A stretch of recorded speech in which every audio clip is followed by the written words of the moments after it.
when we decided to do this panel, we kind of thought, let's get we always talk about, there's a lot of talk about failure, a lot of talk about success, but let's hear it from the guys who've actually had some success in the recent couple of years. So you guys all know Rob Stokes, clearly. Well done, Rob. Great talk. You had to scuttle off to do a quick phone call, but glad to have you back. We've got Wayne Gosling, one of the joint CEOs of Groupon. Wayne and Dan started Twangu and sold it to Groupon. Very successful story, so it's great to have you, Wayne. Thank you. And Andy. Andy is one of the founders of Bid or Buy. Amongst other things, he's invested in PayFast and UAfrica. He's on the board of Private Property, so involved in a number of businesses. But we've called this the Sellout panel, yet you guys are all still working.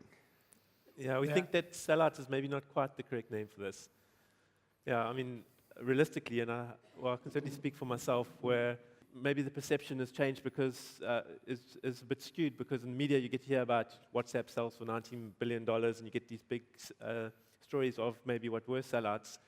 But in my experience, what's more likely to happen is you maybe sell sort of a little bit along the way and maybe earn out or progressively sell a little bit. In my case, I've probably had, over the last decade, about 6 or 7 different rounds in Bid or Buy where I've progressively sold smallish or relatively small stakes in the business as we've gone along the way. So, yeah, not quite a sellout, but I think more realistic of what actually happens in reality. Mine was slightly different, and if I can go straight to a tip, it's sellout. If there's a sellout process, let's go towards that than what Dan and I have gone through. And that's we sold our company 100% up front, and it was target-driven, and set targets need to be met through the 3 years that we had, and our earn-out for the 3 years. The business changed so much over the 3 years from where it was year one, and those targets were irrelevant to what we did. So it's been a real battle with our parents. It's been a great parent company to be part of, a great learning there, but structuring that earn-out properly up front is critical. Not a sellout, Rob. Not a sellout. But I think what you should contrast here maybe is, Wayne, how long had you been operating Twangu? And I mean, I'm not sure if you kind of... Dan and my thesis is either how to work hard and sell your company in 120 days, or how to get very lucky in 120 days. So it took us just short of 3 months to create the tech and sell it to Groupon. So yeah, 3 months. Wow. That's not the norm, though. So I think that's a bad perception to create. No. What I want to talk about is we've got three months and 35 years. No, how long? 15 years. That's 60 times longer than Wayne. Jeez. I've worked too hard, Wayne. You're a national treasure, Rob. You really are. Great. I mean, you touched on it there. I mean, being smart helps, but it guarantees nothing. Talk to us a bit about luck. Me? Anyone? Yeah, I think it's largely, I'd say, 50% luck. I was very inspired when starting work by Shuttleworth, who came and spoke to my my business science class. And what struck me about the chap is that he was amazingly humble, obviously like super smart, but he put it all down to luck. And he kind of listed 3 things. I mean, one was the deal with, I think, Internet Explorer getting his certs into there. And basically said, if this hadn't happened, I'd be nothing. And I think there's a lot of truth behind that, and it's whether it's luck of a particular occurrence or luck of timing. If you look at Facebook, for example, there were many Facebooks before Facebook, but it took kind of the intersection of the market. Likewise with YouTube, it took bandwidth to reach a certain level, and there were probably guys, who were in the late 90s doing video services who sit there thinking, why didn't we get $1.6 billion? So it is down to luck, but as I said earlier, you've got to make it yourself. Too many people give up too quickly. Yeah. I mean, speaking of Mark Shuttleworth, I call it the triple whammy when you're talking about luck. There were 3 things that happened, I believe, in his favor. One was obviously the timing with, I think it sold around January 2000, wasn't it? When NASDAQ crashed, I think it was March 2000. So that timing couldn't have been more perfect. The second one was you never paid a cent tax, as far as I'm aware, because capital gains tax only got introduced in South Africa in October 2001, right? Wouldn't that be fantastic? Although I personally think we pay effectively, say, 13% capital gains tax. I think that's fair. I'm happy to pay that. And the third one was, I think the exchange rate was also kind of in his favor within that time at the peak. But talking about luck, which can obviously also work, can be so close yet so far. is around about that time, I think it was about February 2000, I remember sitting in a taxi. We had just recently launched our marketplace in India. We were in 3 countries at the time, and we had raised, I think it was about $6 million in capital at that point. And there was a call from a consortium led by Merrill Lynch in New York, and there was an offer, potential offer on the table to sell the business for $500 million, right? $500 million. And I remember the chairman at the time, he asked me, he was literally sitting in a taxi, he was on the phone, he said to me, what do you think? Should we sell? And I was like, well, I sort of did the math. I thought, yeah, I think so. And he was like, no, we think this can be $1 billion business, soon. So they said it's too soon to sell. And then, of course, 1 month later, everything crashed. We weren't able to raise additional funding. The business we had to forced to raise funding at like less than 1% of the previous round. So, yeah, I guess luck is massively instrumental in any of these things. You make your own luck, though. Luck is 90% of what we did, and really just the right place at the right time. But Dan, the day we started, the day we did our first deal, he emailed every variation of Andrew Mason, the global CEO at the time, with who we are, so much we sold today, and I'll email you tomorrow again. And every day he would do that. And I went what I thought was a more constructive route, phoning and pitching VCs. He just came home every night, and that's what he did. And 3 months down the line, two and a half months down the line, got an email saying, cool, we'll give you a call tomorrow.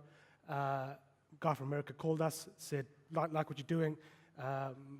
Oliver Samway from Rocket Internet's going to phone you tomorrow. We'll make a plan from there. Oliver phoned us, 10-minute call, and we had sold the business. So it was a ton of luck, but hard work was another 10% that Dan in that instance pulled through. So that's how we got there. Brilliant.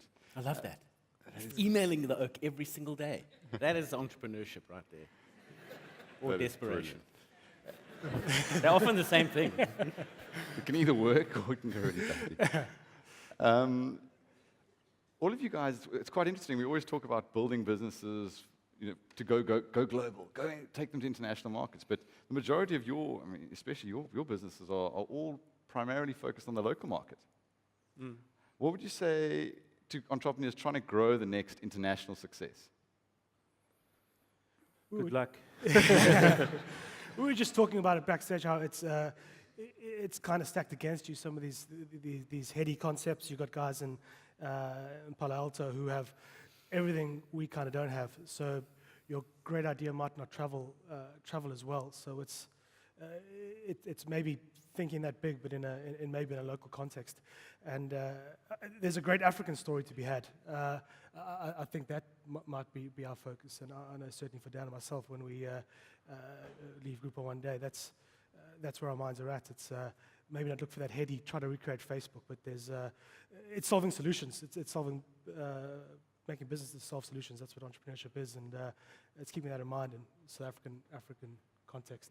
Yeah. Rob, I personally think nothing against the local VC community, but I personally, from what the perspective I see, is I think there's too much pressure on people to come up with the next WhatsApp or Facebook that's going to become this multi-billion-dollar.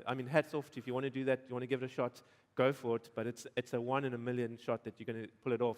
If you want to take a little bit more of a measured approach, maybe start studying some business models overseas that have been successful, but perhaps not adapted and implemented locally.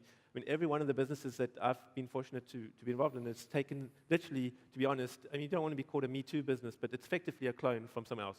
eBay was around when we launched BiddleBuy. All the property, the vertical classified sites that's been around. PayFast was, a need that PayPal wasn't able to fulfill because they couldn't do local currency. These are all, and that's in South Africa. And then, as Wayne says, I think there's this huge opportunity in Africa where there's this demand for services and things where maybe our counterparts overseas are a bit afraid to venture into, and there's definitely opportunity for us there. Every man and his dog in the US you're competing against has some or other MBA from Stanford or something. That's, whereas I think purely from a competition point of view, sure, we've got our own local challenges, but if you could solve those, I believe you've got a much greater chance of success. You're stacking the odds more in your favor to try and solve some of those problems than to try and create the next global success. I also think they're more fun. If someone said to me, how do I create the next global business, I'd say, why would you want to? There's so much opportunity here. And Africa has got unique problems, and they require unique solutions. And I think there is a place for like the clone. Sure. I heard of the site once called Twangu but I think there's why would you want to? And there is that thing of someone pitched to us a few years back. We're going to create the Facebook of Africa, and I said it already exists. It's called Facebook. And I think what they'd lost was what is it going to be different about it? Because if it's not going to be different, Facebook is particularly something with network effects. It's just never going to have a local silo that's going to last. But I mean, for me, the interesting thing about Facebook is quite unique. I mean, Facebook doesn't necessarily, or for a long time, didn't have any physical presence in any of countries where it dominates, right?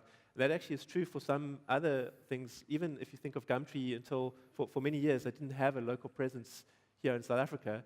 But there's many other businesses that actually require that local presence to be successful. Anything in e-commerce, anything that requires sort of logistics, payments, you may think that you could launch without having a local presence.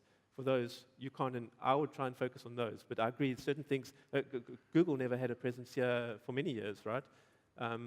So I think you need to try and distinguish which ones of those are, where you can compete by needing that local presence. Google still doesn't, according to the tax man. Great. We're going to take some questions from the audience, so keep them coming on WeChat, guys. There's one here. If you're doing well, why sell? Well, maybe not sell, but maybe take investment. But I guess you've got to distinguish between that. So I think that's a personal choice you have to make. Like if you're happy to earn a good dividend, earn a profit, and that's your life, that's almost like a lifestyle business, but even if it's not a lifestyle business, I think that's a personal choice you make. But if you want to compete, often I think you kind of have to be prepared to sell, at least a certain stake of your business to raise funding to grow even bigger. It's kind of you get sucked into this thing where it's almost like it's a binary thing. You either go all out and you win. It's like first place or nothing type of thing. Many of these, especially network-related businesses, I think are like that. So either you're the leading marketplace in a country, or you're nothing. And so that, in my mind, would be a very important reason to be prepared to sell, at least partially, to take external investment to ensure that you remain number one. Whereas if it's maybe just a low-key e-commerce business where you sell in a very niche vertical and you're making a profit and you're happy, you enjoy life and you can go surf in the afternoons and that's what you want, by all means, don't sell. Ours was different. I think the big thing is taking on the right parent, and Groupon was the right one for us. Other than that, they would have come here and killed us anyway. So it was either be them or be killed by them. So those were our primary reasons for selling to Groupon. Yeah, ours was really, it was kind of a blend of all of that in that, it's tough actually being an independent agency competing against the networks. I wouldn't say they would have killed us, but it's kind of like, who's going to win, the leopard or the cheetah? I'm not sure. And so for us, it was about, yes, I think we were doing well, but we could be doing better. And we just saw an opportunity. We would not have done a deal unless it was a good deal. I think a part of it is about a liquidity event for shareholders. But, if you can do a deal that helps propel your business forward, and not, just for the sake of it, but because there's exciting things ahead, there's more exciting things ahead, you can service your clients better, your staff have more opportunities. If you add all those things up, it does become quite compelling. I guess selling a small part of your business often, just gives you a bit more confidence as an entrepreneur and possibly injects new energy in the business. Have you found that? It makes you become more accountable as well, because all of a sudden now you're making decisions based on someone else's. You can't just now make a decision that some expense. Okay, actually, I can't really justify expensing that to the business because now I've got this other partner that's I'm actually doing them in somewhat. It generally makes you grow up much faster. Sure.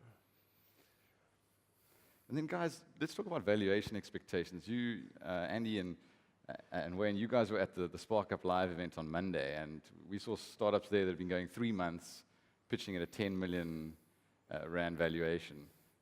What's your advice around valuation expectations? I guess you've got to try and justify it somehow, Yeah.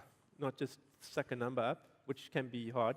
So maybe try and somehow justify it. Be creative, because you probably will have to. mean, one of the best ways to do it is to look at comparative. I think the worst thing to try and do is try and value it on potential, because you need to have some sort of substance behind it. So you need some kind of numbers. Don't come like when you ask, what's the acquisition cost, and you don't know the answer to that, or some basic numbers. So at least you can say, if I'm looking for R1 million and my acquisition cost is X, that money is going to buy me X customers, and will generate this amount of revenue. And there's a multiple, which is based on historic transactions. This multiple is reasonable to apply. That's what my business is worth. I think you have to come with some mathematical or backing to it, rather than just say, it's like my business is worth 10 million. Ours is a tricky one, because I think they bought us for 5 times the valuation of what we pitched to the market. So it really is an anomaly to all of this. I think it was such a heated space at the time. It really was. I think we had 14 companies, media companies, investors, Groupon clients around the world, looking to buy us at the time, and we probably played it fairly cleverly, and we elevated our valuation off the back of that. So they paid us a bit more. Not as much as they said they would pay us up front. So to get us to Berlin, the first term sheet we got was 15 times revenue we will pay you out every year. And if that was the case, I don't think I'd be sitting here today at all. That never came through. That got us there. But then we still had a sort of fairly attractive valuation on that. So I've really added no value onto how to value your business, but it was just a heated space at the time that we thrived for that. I'm quite a contrarian on this, and I've had many fights with many equity partners over the years, because I think that it is a place for the formulas. But at the end of the day, I fundamentally believe, to my core, that something is worth what someone's prepared to pay for it. And, WhatsApp, I think they actually done quite well with the charging thing. But like Instagram, I mean, there's no model that's going to justify that to anyone. At the end of the day, old Zuckerberg thought, that's worth $1 billion to me, therefore I will pay it. And what's his name, Kevin, someone or other, sat there and said, thanks very much. And so certainly in our process, WPP and the big global groups are very formulaic in their approach. And they say, oh, this is how we value these businesses. And I said, well, I'm not interested. And they said, well, this is how it works. And I said, well, that's not how it works for me. And so we just stuck our ground, and it was a case of, if someone thinks it's worth what we think it's worth, then we'll do a deal. And I must say, I feel quite vindicated, because I've had that attitude thrown in my face. Well, my attitude has been thrown back at me for years, with various people telling me I'm insane. But I just had this core belief that we were worth what I thought we were worth. And at last, someone agreed with me, and thank goodness for that. Brilliant. We've got a couple more questions here. Have you guys, one from someone on WeChat, have you faced more challenges starting the business or maintaining it?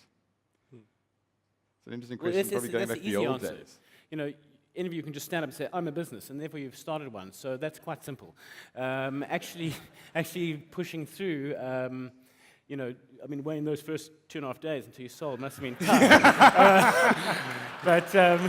I know for me it was, I was actually on the Bruce Whitfield show the other day, and I didn't realize I said this, but everyone SMSed me afterwards, because he said to me, what was it like in the first few years of Quirk? And my response, which I didn't realize I said it on radio, was super cuck.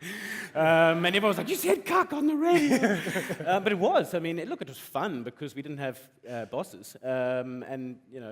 Sometimes bosses can be crap. I really hope I'm not one. But it's part of the adventure, and I told a lot of people this, but I ate nothing but carrots once for 2 weeks, and I got even more orange. But it's cuck at the time, and you think like, wow, what am I doing? All my mates are earning more than me, but actually, it's quite fun. Definitely. Let's talk about the difference, and we talk about fun, but the difference between a lifestyle business and an exitable one. Obviously, Wayne, you didn't start a lifestyle business. It was clearly an exitable one. But have any of your business had a lifestyle angle? Yes, I guess, more recently, I've been fortunate to be able to sell at various stages along the way and invest in various businesses. And at some point, I thought, well, I'm getting on in age, and there's more to life than just doing this. So I found a favorite place I enjoyed going on holiday on the Natal North Coast, up a place called Mabibi in the north of Sodwana, south of Cozy Bay, and I met up with the owner, and he was looking to expand, and so I invested in a group of 6 game lodges that's not going to give a great financial return, but for me, that's a lifestyle investment. So I thought, well, you know, why I could go buy a holiday home somewhere, or I could invest in this. What's a business? I enjoy businesses. I can go choose to stay in any one of these 6 lodges when I want. So for me, that's a decision I made, and I think I don't expect to get a financial return out of it, but I expect to get pleasure out of it. Yeah. That sounds cool. Yeah. Dan and I think we've got ADD, we've got some problem. Our frame for now is our passion to build these non-lifestyle businesses and build and sell them, and we've done 2 projects on the side too, while we're a group on that we've built and sold. And that's fun for us, building something that we feel is scalable, finding the moving parts of that business and supercharging it and then exiting it. That's what we thrive on. So I guess that's fun to us. Still in that stage. And for me, Quirk always was and still is a lifestyle business. It's the lifestyle I wanted was to just forge my own path. Whether that brought good or bad, I wasn't too fussed.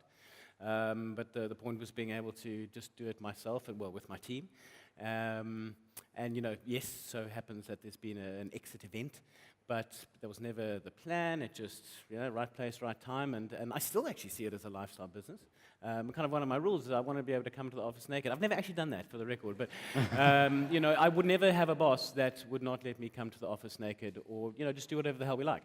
I'm sure that has slightly evaporated, but I think the nature of the deal we did does protect a lot of that, because at the end of the day, myself and my shareholders, we weren't really in it for the money. I mean, that's just a nice bonus. But it was about the adventure. And so, you know, whatever is in store ahead for us, it's a lifestyle business. Great, thanks, guys. The vision of Rob Stokes naked on this adventure is just It's unpleasant. incredible. That's all we've got time for. Thanks, guys. Thank you. Cool.